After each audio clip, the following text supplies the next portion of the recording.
Hello everybody. Today we're going to be doing something really exciting. Every day is exciting, but this is even a little bit more because we're going to be photographing a small product and maybe a piece of jewelry using just two lights. And the lights that we're using, that's the exciting part. It is these. Two lights from the dollar store. These are LED lights. Very economical. They're only $1 each. Plus, you're going to save on electricity when you use these. Now, today's the first day that I'm using these, so it's going to be kind of interesting what we're going to come up with. So we have two lights, and I am going to use a diffuser, which I'm going to soften the lights.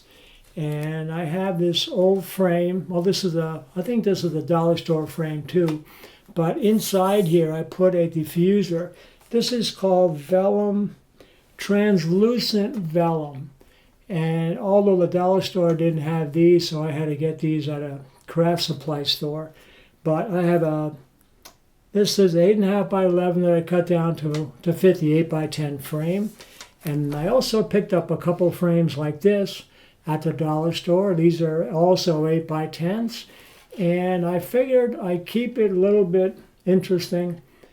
In here, instead of using the translucent vellum, I put in here just a slip of paper. This is just printing paper, 8.5 by 11, trimmed down to 58 by 10 frame. And this ought to work too, so we're going to see what we come up with. So that's going to be our diffuser, our lights, and we're also going to be using a reflector, which is like a silver mylar reflector on an easel back, so I can just set it down. And in case I need it, I'm going to use this easel back as a gobo. A gobo is used to block unwanted light that may spill onto the object that we're photographing. So this may come in handy. So can't wait to check it out. So let's go set everything up and we'll see what happens. Cheers.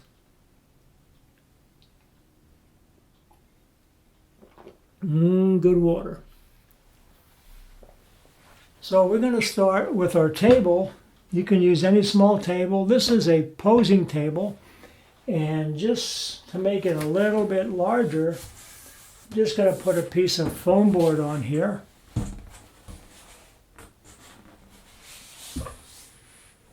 Just so we can have enough room here to place the lights so they're far enough apart. And then we're going to put down our background. And this is like a heavy paper. You can get something similar like this at the dollar store as well. This I got years and years ago, and I had this. So we're going to actually set this up so it has like a sweep, like a background sweep, so there's no, so it doesn't show the background being cut off. So it's going to be a nice clean sweep. Okay, that's right about there. Let's bring our lights in and put one on this side.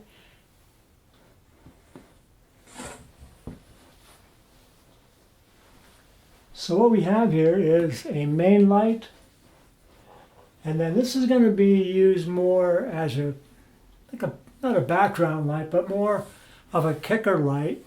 It's going to be coming in from the side.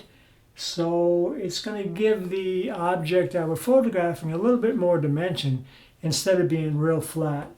So let's turn these on, but before we do, let's turn all our room lights off. So what we're going to be seeing now are just the LED lights. Let's keep that one on. The product that we're going to be using is a small camera. That would be good, but let's bring this back up so we have that sweep look. So this way we can photograph it towards the front and then we're not going to get a cut off.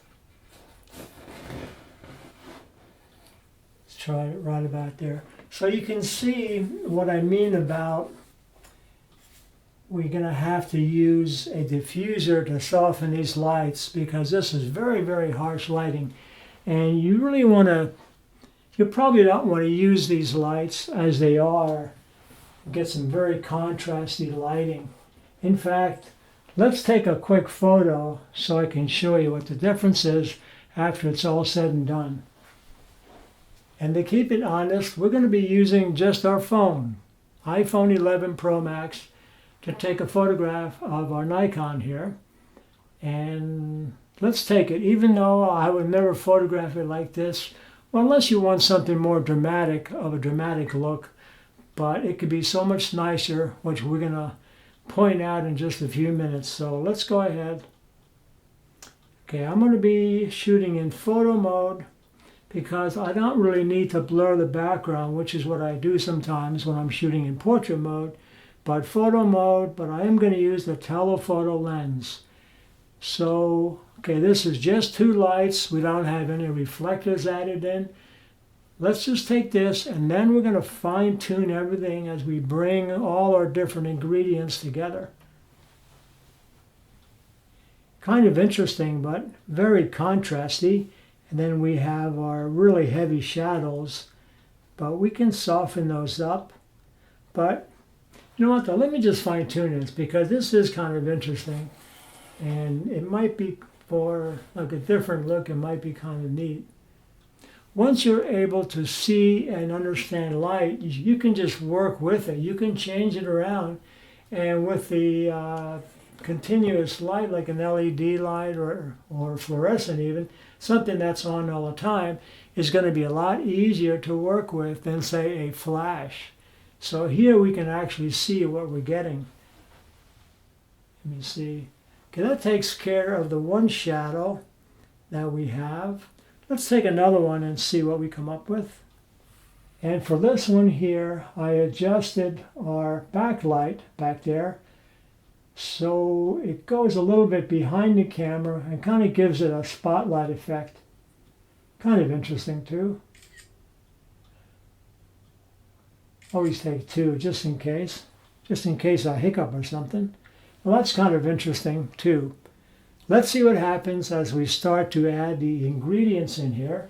So first I'm going to bring in this 8x10 frame that has the translucent vellum in here. That's like a diffuser material.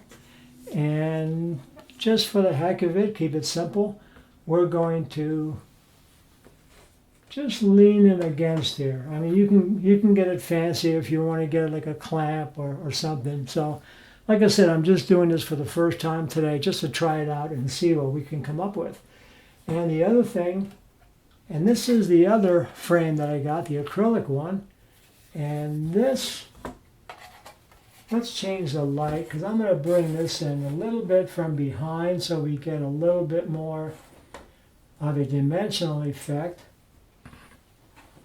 And I'm going to put this right in front of that light too. We're going to bring a reflector in now, and that's going to brighten up. I don't know if you can see the difference there. But let me take one first without the reflector. So this is without our reflector. Not bad either, but we can just brighten up the dark areas a little bit more. Bringing this in.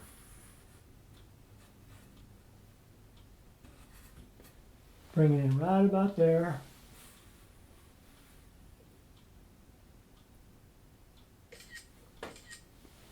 That's kind of interesting too. Whoa. See here it seems that the light is more uniform and it's a little bit softer, easy to look at. Although the first few weren't too bad, but they were just a little bit contrasty.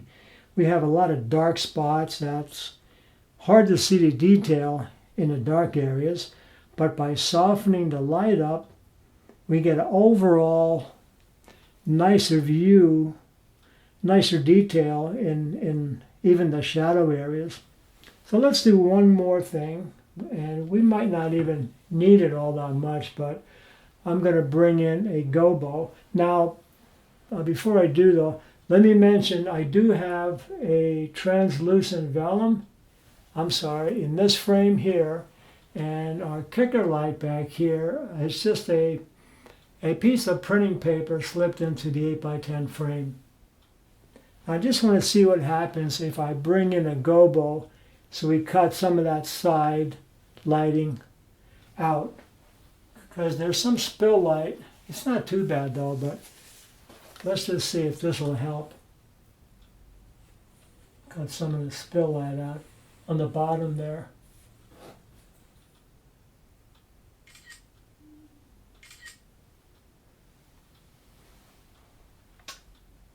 Okay, that's pretty nice. We can, and if we wanted to get rid of a little bit of those little shadows back there, we could easily do that in a few seconds time in photo editing using Photoshop, but I always like to get it right in the camera. I'm pretty impressed with the two lights and our diffusion material that we used in our reflector and gobo. All the material that is very, very inexpensive, and we were able to come up with some pretty nice images of that. So I always like doing things where you can do things in a simple, maybe more economical way. And I actually learned that in the Air Force. They had a big sign up there in our hangar.